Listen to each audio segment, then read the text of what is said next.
बच्चों, आज हम पढ़ेंगे क्लास 8 से चैप्टर 16 जिसका शीर्षक है पानी की कहानी। इस पाठ में लेखक कहते हैं कि किसी काम से वो यानी लेखक रास्ते पर जा रहे थे कि बेर की झाड़ी पर से मोती सी एक बूंद लेखक के हाथों पर आ पड़ी।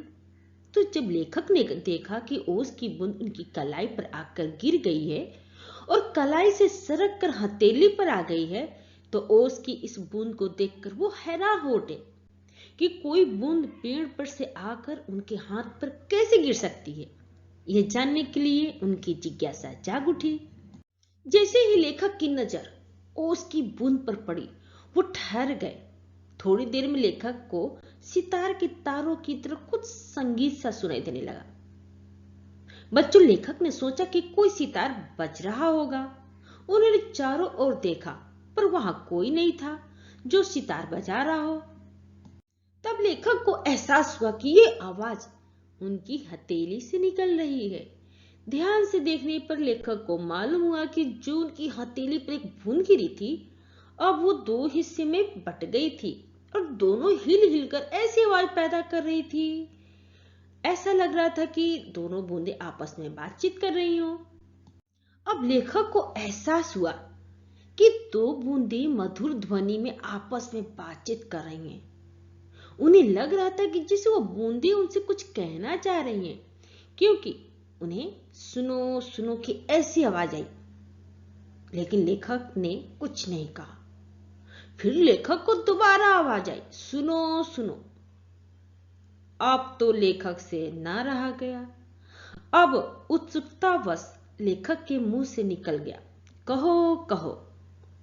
बच्चों, लेखक ने जैसे ही ओस की बूंद से बात करने लगे, ओस की बूंद मानो खुशी से हिली और बोली कि वो एक ओस हैं। लेखक ने कहा, उन्हें पता है कि आप ओस हैं। उसने आगे कहा कि लोग उसके इस रूप को पानी के नाम से भी जानते हैं और जल के नाम से भी। ये जानकारी ओस ने जब लेखक को दी, तो लेखक ने कहा, उन्हें यह भी पहले से ही पता है। अब ओस की बूंदें अपने बारे में बताती हैं कि वो लेखक की हथेली पर बेर की पेड़ से आई हैं। जब ओस की बूंद ने लेखक को बताया कि वो बेर की झाड़ी से उनके हाथ पर आई है, तो लेखक ने उससे कहा कि वो झूठी है, क्योंकि बेर के पेड़ पर कोई पानी की ऊंची धार नहीं है जो वो वहां थी और लेखक के हाथ पर आ गिरी। बूंद फिर हिली, क्योंकि उसे लगा कि लेखक को उसकी बात पर विश्वास नहीं हुआ, तो उसे इस बात का दुख भी हुआ। बूंद ने फिर कहा कि वो इस पेड़ के पास की भूमि में बहुत दिनों से इधर उधर घूम रही थी और कनों का हृदय जो टटोलती हुई इधर उधर फिर रही थी कि अचानक पकड़ी गई। बूंद के पकड़े जाने की बात सुनकर लेखक ने इसका कारण पूछा, तो ओस की बूंद कहती है कि ये जो पेड़ लेखक आप देख रहे हैं, वो ऊपर से जितना बड़ा नजर आता है, वो उतना ही जमीन के अंदर भी है। उसकी बड़ी जड़ें, छोटी जड़ें जमीन के अंदर दूर तक फैली हुई है और जड़ों के रोए हैं, वे रोए बड़े निर्दयी होते हैं, जिनमें बिल्कुल भी दया नहीं होती। फिर क्या?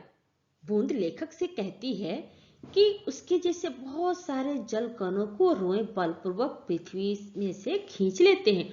कुछ को तो पेड़ एकदम खा जाते हैं और ज्यादातर पानी के जो कण है वो अपने अस्तित्व को खो देते हैं और उनका सब कुछ छिन जाता है और पेड़ के द्वारा उन्हें बाहर निकाल दिया जाता है, यानी कि वो अपना रूप खो देते हैं। तब लेखक कहते हैं कि जब ओस की बूंद से ओस की बूंद ये सब बातें बता रही थी, तब उसका शरीर क्रोध और घृणा से कांप रहा था। बच्चों, बूंद ने आगे लेखक को बताया कि वो क्या समझता है कि ये पेड़ ऐसे ही इतने बड़े हो गए हैं। उन्हें इतना बड़ा बनाने के लिए बहुत सारे बंधुओं ने अपने प्राणनाश किए हैं, अर्थात पेड़ के पनपने के लिए पानी की जरूरत होती है। इस तरह से ओस पेड़ के बारे में बताती है कि पेड़ों का जो विकास है, उनमें उन जल कणों का बहुत ही बड़ा योगदान है। लेखक कहते हैं कि यह कहानी इतनी रोचक होती जा रही थी कि वो उसे बहुत ही ध्यान से मन लगाकर सुन रहे थे।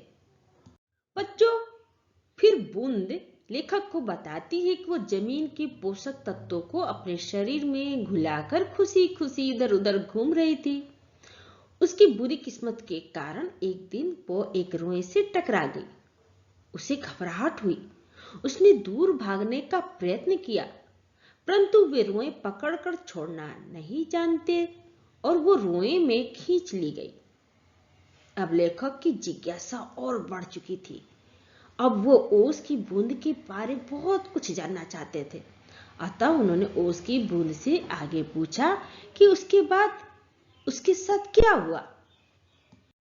बूंद अपनी कहानी लेखक को बताते हुए कहती है कि उसे एक छोटी सी कोठरी जैसी जगह में बंद कर दिया गया।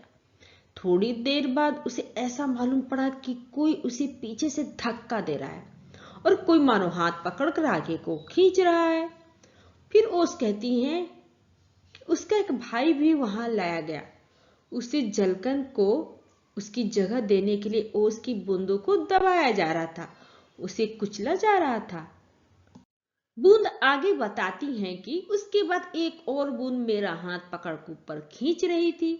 उसको कोई पीछे से धक्का दे रहा था और कोई ऊपर खींच रहा था और ओस उन दोनों के बीच फंस गई थी। ओस की बूंद कहती है कि वो लगभग 3 दिनों तक यह कष्ट सहती रही। ओस की बूंद कहती है कि जब वो पेड़ की पत्तियों तक पहुंच गई तो पत्तों के छोटे छोटे छेदों से होते हुए किसी तरह जान बचाकर वो भाग गई। उसने सोचा था कि पत्ते पर पहुंचते ही वो उड़ जाएगी। बूंद आगे कहती है लेखक से कि जब वो अपनी जान बचाकर बाहर निकली तो उसे मालूम हुआ कि रात होने वाली थी और सूर्य भी अस्त हो चुका था। उड़ने की शक्ति बूंद को तभी मिल पाती है जब सूर्य निकल आता है और उसकी उष्मा से वो वाष्प बनकर उड़ती है। बूंद लेखक को कहती है कि उस समय वायुमंडल में इतने जलकण उड़ रहे थे कि मेरे लिए वहां स्थान नहीं था, तो वो अपने भाग पर भरोसा करके पत्तों पर ही सिमटकर सुबह का इंतजार में पड़ी रही। बच्चों, ओस की बूंद लेखक को कह रही है कि जैसे ही उसने लेखक को देखा तो उसकी जान में जान आई और निश्चित हो गई कि अब उसे कोई हानि नहीं हो सकती और अपनी रक्षा की खातिर वो लेखक के हाथ पर कूद पड़ी। जब लेखक ने ओस की बूंद की यह दुख भरी कहानी सुनी तो लेखक के मन पर उसका बहुत ही गहरा प्रभाव पड़ा। लेखक ने उसे आश्वासन देते हैं कहा कि जब तक वो लेखक के पास है तब तक कोई भी उसे हानि नहीं पहुंचा सकता। जब लेखक ने ओस की बूंद को उसकी रक्षा करने का आश्वासन दिया तो बूंद ने लेखक का धन्यवाद किया और कहा कि वो केवल तब तक ही रक्षा चाहती है जब तक सूर्य ना निकले, क्योंकि सूर्य के दर्शन करते ही उसमें उड़ने की शक्ति आ जाएगी और वो उड़ जाएगी।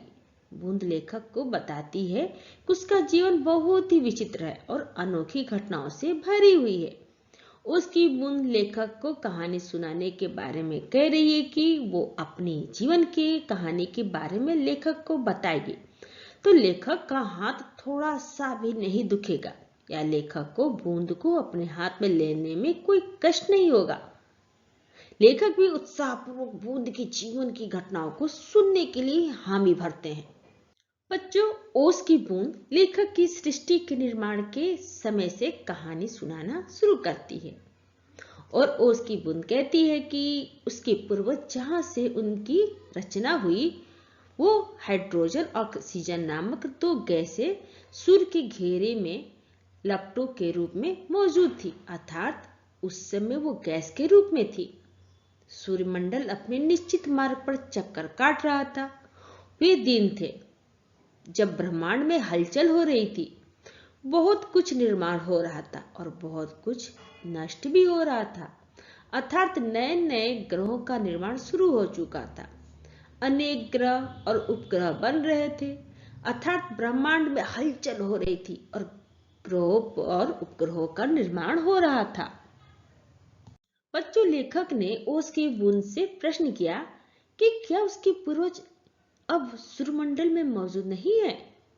तो ओस कहती है जो उसके वंशधर हैं वे अपनी भयानक लपटों से अभी तब भी उनके मुख को उज्ज्वलता प्रदान कर रहे हैं, यानी चमक प्रदान कर रहे हैं।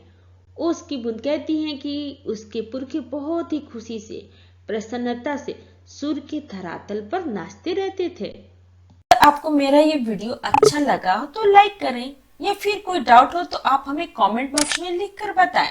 अगर आप पहली बार मेरे चैनल पे आए हैं तो सब्सक्राइब करें और बेल आइकन को प्रेस करें, जिससे आपको मेरे नए वीडियो का नोटिफिकेशन सबसे पहले मिले। थैंक यू बच्चों, फिर मिलते हैं अगले वीडियो में।